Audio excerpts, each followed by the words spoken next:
Hello everyone, আসসালামু আলাইকুম। আজকের ক্লাসে তোমাদের স্বাগতম। আজ আমি তোমাদের সাথে আলোচনা করব নবম দশম শ্রেণীর হিসাব বিজ্ঞান বইয়ের সপ্তম অধ্যায় নিয়ে, অর্থাৎ খতিয়ান নিয়ে। আজ আমরা যেটা শিখবো সেটা হচ্ছে সৃজনশীল প্রশ্ন নম্বর 13, যেটি 10-এর উপর 2017 সালে পরীক্ষায় এসেছিল। তো প্রথমে আমরা উদ্দীপকটা একটু পড়ে নেব। উদ্দীপক কি বলছে দেখো, মামুন সাহেবের 1 জানুয়ারি 2015 তারিখে নগদ 50,000 টাকা, অফিস সরঞ্জাম 40,000 টাকা এবং 15,000 ব্যাংক ঋণ নিয়ে ব্যবসা শুরু করেন। উক্ত মাসে অন্যান্য লেনদেনগুলো ছিল নিম্নরূপ। জানুয়ারি 7 তারিখ জনতা ব্যাংকে একটি হিসাব খোলা হলো 5,000 টাকা। জানুয়ারি 15 তারিখ বাবুলকে 3,000 টাকার পণ্য ফেরত দেওয়া হলো। জানুয়ারি 27 তারিখ ব্যাংক ঋণ পরিশোধ করা হলো 12,000 টাকা। আমরা উদ্দীপকটা পড়ে নিয়েছি। এবার দেখি আমাদের সৃজনশীল প্রশ্নে আমাদের কি করতে বলছে। ক নম্বর কি বলছে, মামুন সাহেবের প্রারম্ভিক মূলধনের পরিমাণ নির্ণয় করো। খ নম্বর কি বলছে, মামুন সাহেবের লেনদেনগুলো জাবেদাভুক্ত করো। গ নম্বর কি বলছে, উপরোক্ত উদ্দীপকের আলোকে নগদান হিসাব ও ব্যাংক ঋণ হিসাব প্রস্তুত করো। তো আমরা উদ্দীপকটা পড়ে নিলাম এবং সৃজনশীল প্রশ্নে আমাদের কি করতে বলছে আমরা সেটাও করে নিয়েছি। তো এখন আমরা যেটা প্রথমে করব সেটা হচ্ছে ক নম্বর। ক নম্বর কি বলছে, মামুন সাহেবের প্রারম্ভিক মূলধনের পরিমাণ নির্ণয় করো। দেখো, মামুন সাহেবের 1 জানুয়ারি তারিখে কি করছে, নগদ 50,000 টাকা এবং অফিস সরঞ্জাম কত 40,000 টাকা। এটা কি আমাদের মূলধন হিসেবে আনছি, এবং 15,000 টাকা ব্যাংক ঋণ।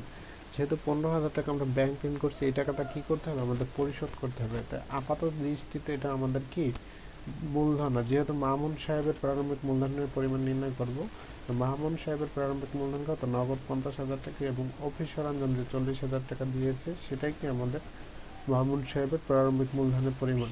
তো আমরা একটা এটার জন্য একটা ছক নেব। দেখো,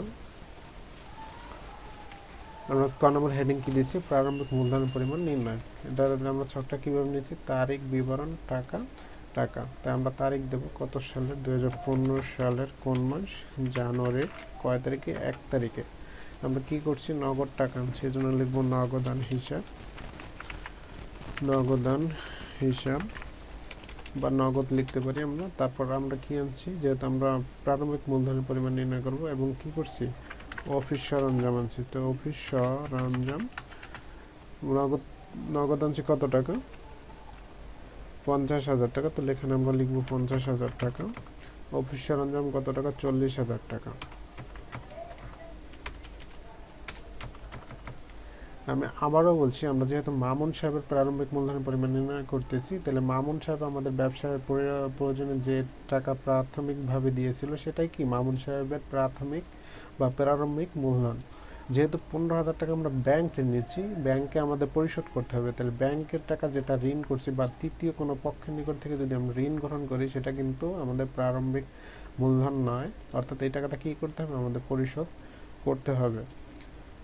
তো যেহেতু আমাদের প্রারম্ভিক মূলধন হচ্ছে নগদ এবং অফিস সরঞ্জাম, তো আমরা এই দুইটা অ্যামাউন্ট যোগ করব। যে আমরা এই দুইটা অ্যামাউন্ট যোগ করি, আমরা কত টাকা পাই। দেখো, 50,000 আর 40,000 যদি যোগ করি তাহলে পাই কত, 90,000 টাকা। তাহলে আমরা উত্তরটা লিখে দেব, উত্তর প্রারম্ভিক মূলধন 90,000 টাকা।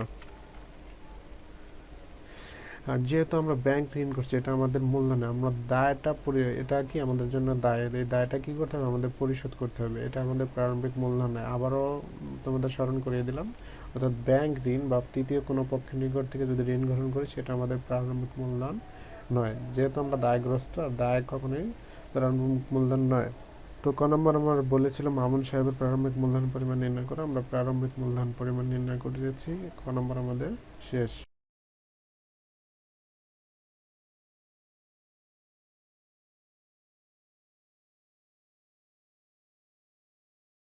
ক নম্বর পরে কি আছে, খ নম্বর। খ নম্বরে কি বলছে, মামুন সাহেবের লেনদেনগুলো জাবেদাভুক্ত করো। তো মামুন সাহেবের যে লেনদেনগুলো আছে সেগুলো আমরা জাবেদা করবো। আমরা জাবেদার ছক নিব। জাবেদার ছক কি থাকে, তারিখ বিবরণ, খতিয়ান পৃষ্ঠা, ডেবিট টাকা এবং ক্রেডিট টাকা। তাহলে আমরা প্রথমে তারিখ বসাবো 2015 সাল কোন মাস, জানুয়ারির কয় তারিখ, 1 তারিখে। 1 তারিখে আমাদের কি কি ঘটছে আমরা একটু দেখে নেব। 1 তারিখে আমরা কি করছি, নগদ টাকা এনেছিলাম। তাহলে নগদান হিসাব কি, ডেবিট। তাহলে আমরা এখানে আগে নগদান হিসাব লিখি। নগদান হিসাব কি, ডেবিট। তারপর কি করছি, আমরা অফিস সরঞ্জাম আনছি। তাহলে অফিস সরঞ্জাম হিসাব কি, ডেবিট। অফিস সরঞ্জাম হিসাব ডেবিট। দেখো আমরা নগদ টাকা এবং অফিস সরঞ্জাম আছে কত 40,000 টাকা। তো অফিস সরঞ্জামের ঘরে আমরা 40,000 টাকা বসাই। দেখো নগদ আমরা এখানে 50,000 টাকা আপাতত বসাই, অর্থাৎ যেহেতু নগদ 50,000 টাকা আনছি। দেখো তারপর কি করছি, ব্যাংক ঋণ আনছি। তো ব্যাংক থেকে যখন ঋণ আনছি, আমার ব্যাংক থেকে যখন ঋণ আনছি সেটাও কি আমার নগদ টাকা আসছে, তাহলে নগদান হিসাব ডেবিট, ব্যাংক ঋণ হিসাব ক্রেডিট। তাহলে আমরা ব্যাংক ঋণ হিসাব ক্রেডিট লিখি আগে, ব্যাংক ঋণ হিসাব ক্রেডিট।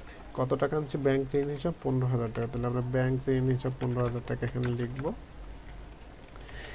দেখো ব্যাংক থেকে যখন টাকাটা আমরা আনছি তাহলে সেটা কি নগদ টাকা, তাহলে নগদ হিসাব ডেবিট।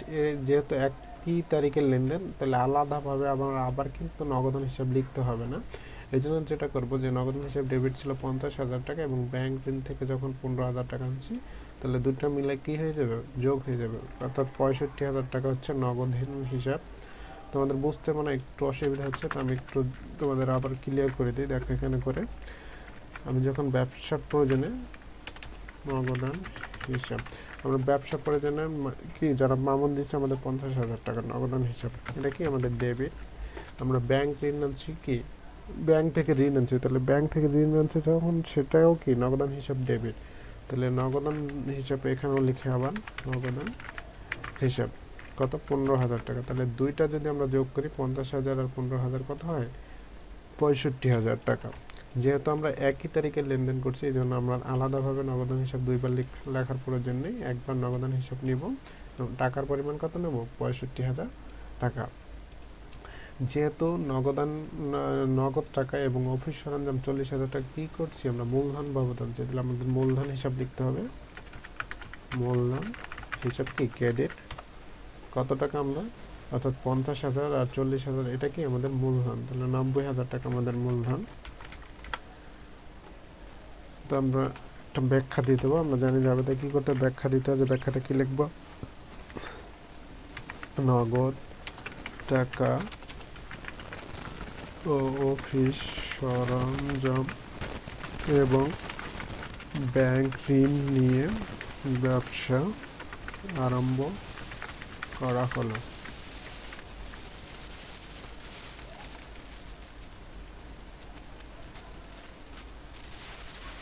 তারপরে কি আছে দেখি আমরা, জানুয়ারির কয় তারিখ, 7 তারিখ, আমরা তারিখটা দিই, জানুয়ারির 7 তারিখ। আমাদের কি করছে দেখি, জনতা ব্যাংকে একটি হিসাব খোলা হলো 5,000 টাকা দিয়ে। অর্থাৎ জনতা ব্যাংকে যখন আমরা হিসাব খুলছি, তার জনতা ব্যাংকে আমরা টাকা জমা দিয়েছি, তাহলে টাকা আমাদের চলে গেছে, যেহেতু চলে গেছে নগদান হিসাব ক্রেডিট। আর যেহেতু ব্যাংক হিসাবে আমাদের টাকা জমা হয়েছে, এই জন্য ব্যাংক বৃদ্ধি পাবে, এই জন্য ব্যাংক হিসাব কী হবে ডেবিট। তাহলে জনতা ব্যাংক হিসাব কী হবে ডেবিট, যেহেতু নগদ টাকা চলে গেছে নগদান হিসাব ক্রেডিট। কত টাকা আমাদের 5,000 টাকা, তাহলে আমরা এখানে লিখবো 5,000, ক্রেডিট পাশে কি লিখবো 5,000। আমরা জানি জাবেদা ব্যাখ্যা দিতে, তাহলে আমরা একটা ব্যাখ্যা দিয়ে দেবো। তাহলে কি লিখবো আমরা, ব্যাংকে হিসাব খোলা হলো। তারপর কি আছে দেখো, 15 তারিখে এসে বাবুলকে 3,000 টাকার পণ্য ফেরত দেওয়া হলো। যেহেতু আমরা বাবুলকে পণ্য ফেরত দিচ্ছি, অর্থাৎ বাবুল আমাদের কি একজন পাওনাদার ছিল, তাহলে আমরা ক্রয়কৃত পণ্য ফেরত দিচ্ছি। তাহলে আমরা যেহেতু ক্রয় করি, ক্রয় ডেবিট হয়, যেহেতু ফেরত দিচ্ছি, ক্রয় ফেরত কী হবে ক্রেডিট হবে। এবং কাকে দিচ্ছি আমরা, বাবুলকে, জন্য বাবুল হিসাব কী হবে ডেবিট। বাবুল বা পাওনাদার লিখবো আগে, পাওনাদার ব্র্যাকেট দিয়ে দেবো, বাবুল হিসাব ডেবিট। যেহেতু ক্রয়কৃত পণ্য ফেরত দিচ্ছে, এই জন্য ক্রয় ফেরত হিসাব ক্রেডিট। কয় তারিখের এটা 15 তারিখে, তাহলে আমরা তারিখ দেবো 15। কত টাকার পণ্য ফেরত দিচ্ছি আমরা 3,000 টাকা, তাহলে আমরা 3,000 টাকা লিখবো এখানে। ক্রেডিট পাশেও কি হবে 3,000 টাকা।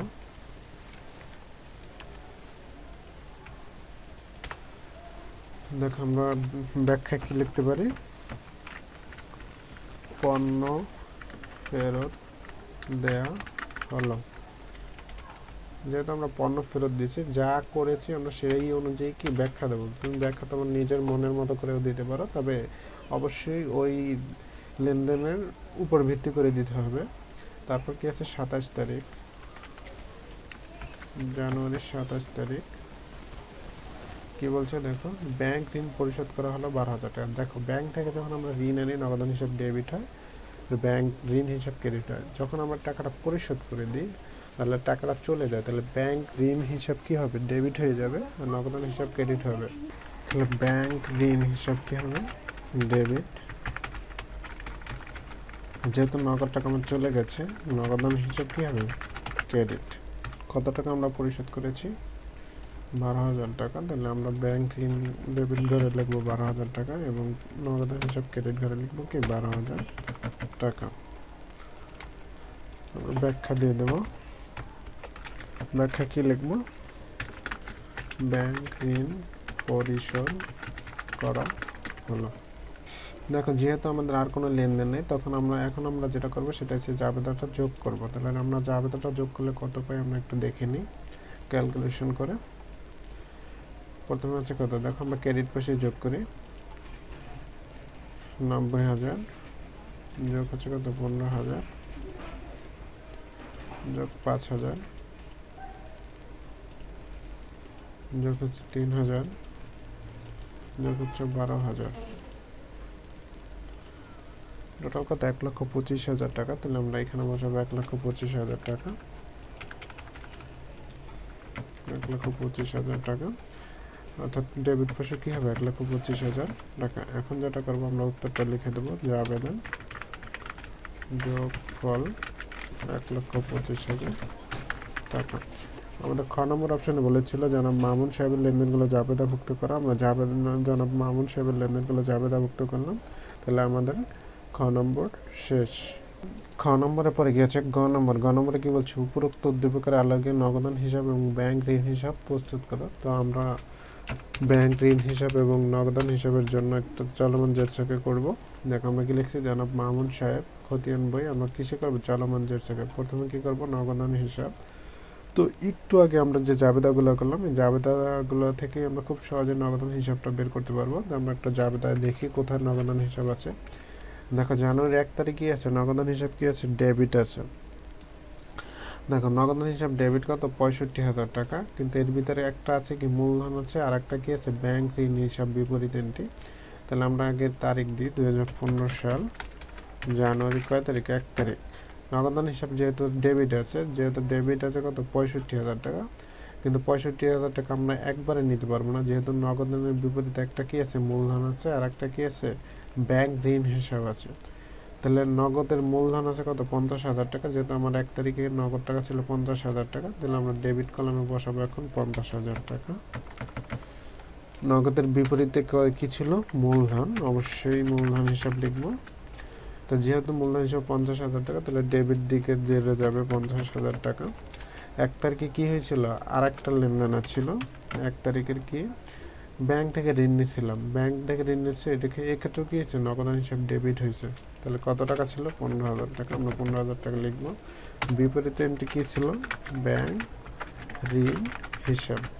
দেখো আগে 50,000 টাকা কি ছিল আমাদের ডেবিট যে ছিল, এখন 15,000 টাকা কি হয়েছে ব্যাংক ঋণ ডেবিট দিকে বসছে, অর্থাৎ নগদ কলামের ডেবিট দিকে বসছে। তাহলে 50,000 টাকা আর 15,000 টাকা কি হয়ে যাবে, যোগ হয়ে যাবে, কত হবে 65,000 টাকা। তারপরে কি আছে নগদ, আর কোথায় আমরা একটু জাবেদার ছক থেকে দেখে নিই। 7 তারিখ কি আছে নগদান হিসাব ক্রেডিট আছে। দেখো 7 তারিখে আমরা কি করছিলাম, জনতা ব্যাংকে একটা হিসাব খুলছে, যার ফলে ব্যাংকে টাকা জমা হয়েছে, নগদ টাকা চলে গেছে। তা নগদ টাকা যেহেতু চলে গেছে, নগদান হিসাব কি ক্রেডিট, টাকাটা ক্রেডিট কলামে বসাবো। কত টাকা 5,000 টাকা, তাহলে আমরা 5,000 টাকা লিখবো। যেহেতু ব্যাংকে জমা দিয়েছিলাম, ব্যাংক হিসাব কি ছিল ডেবিট, ব্যাংক হিসাব লিখবো। কয় তারিখে, এটা 7 তারিখে, তাহলে আমরা তারিখ দেবো 7। দেখো আমাদের আগের ডেবিট ব্যালেন্স ছিল নগদের 65,000 টাকা, এখন ক্রেডিট টাকা পাইলাম কত 5,000। তাহলে যেহেতু ডেবিটটা বড় আছে, তাহলে ক্রেডিটটা মাইনাস করলে কত টাকা থাকবে 60,000 টাকা, অর্থাৎ আমাদের নগদান হিসেবের বর্তমান ব্যালেন্স আছে 60,000 টাকা। 15 তারিখ কি আছে, নগদান হিসাব নেই যেহেতু, তাহলে 15 তারিখ লেনদেন এখানে যাবে না। 27 তারিখ কি আছে দেখি আমরা, নগদান হিসাব কি আছে ক্রেডিট, তাহলে ক্রেডিট দিকে টাকাটা বসাবো কত 12,000 টাকা। বিপরীত এন্ট্রি কি ছিল, ব্যাংক ঋণ হিসাব, তাহলে আমরা ব্যাংক ঋণ হিসাব লিখবো এখানে, ব্যাংক ঋণ হিসাব কত তারিখ? এটা 27 তারিখে। যেহেতু আমরা ক্রেডিট ব্যালেন্স হচ্ছে কত এখন 12,000 টাকা, আর আমার আগে ডেবিট জেড ছিল কত 60,000 টাকা, তাহলে 12,000 টাকা কি হবে মাইনাস হয়ে যাবে, অর্থাৎ 60,000 থেকে যদি আমি 12,000 টাকা মাইনাস করি আমরা কত টাকা পাবো? 48,000 টাকা। এই নগদান হিসাবে ডেবিট ব্যালেন্স হলো ডেবিট জেড হলো কত 48,000 টাকা। তো নগদান হিসেবে আমরা ডেবিট জের পেলাম কত 48,000 টাকা, তাহলে নগদান হিসাব আমাদের শেষ। এরপর আমরা এখন যেটা করব সেটা হচ্ছে ব্যাংক ঋণ হিসাবটা করব। তো ব্যাংক ঋণ হিসাবের জন্য আমরা আলাদা একটা ছক নিয়ে রেখেছি।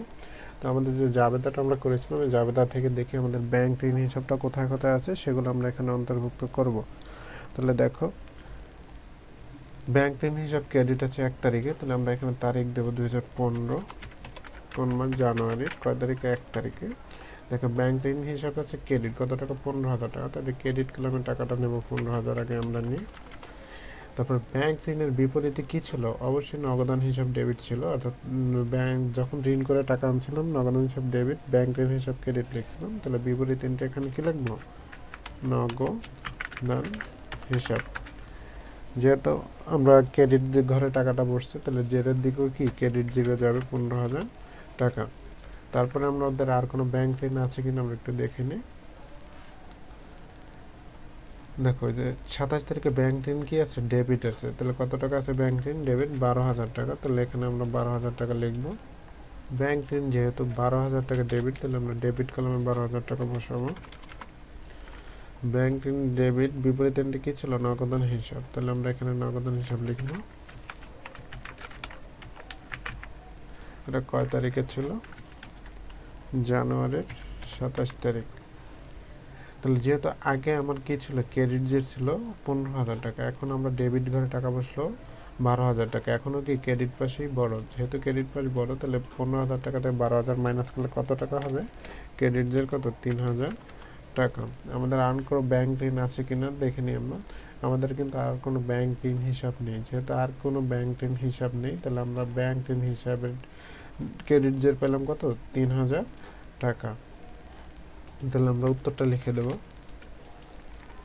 নগদান হিসাবে ডেবিট জের 48,000 টাকা এবং ব্যাংক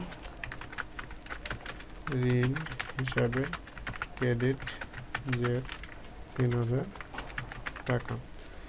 তো আমাদের গ নম্বরে বলেছিল উপরোক্ত উদ্দীপকের আলোকে নগদান হিসাব এবং ব্যাংক ঋণ হিসাব প্রস্তুত করো। আমরা নগদান হিসাব এবং ব্যাংক ঋণ হিসাব প্রস্তুত করলাম, তাহলে আমাদের গ নম্বর শেষ।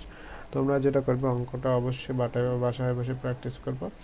এরপর অনেকেই তোমরা বলছো যে বোর্ড বইয়ের প্রশ্নগুলোর সমাধান দিতে, আমি চেষ্টা করবো আগামী ক্লাসগুলোতে বোর্ড বইয়ের প্রশ্নগুলোর সমাধান দেওয়ার। তো সবাই ভালো থেকো, আজকের ক্লাস এ পর্যন্ত, আল্লাহ হাফেজ।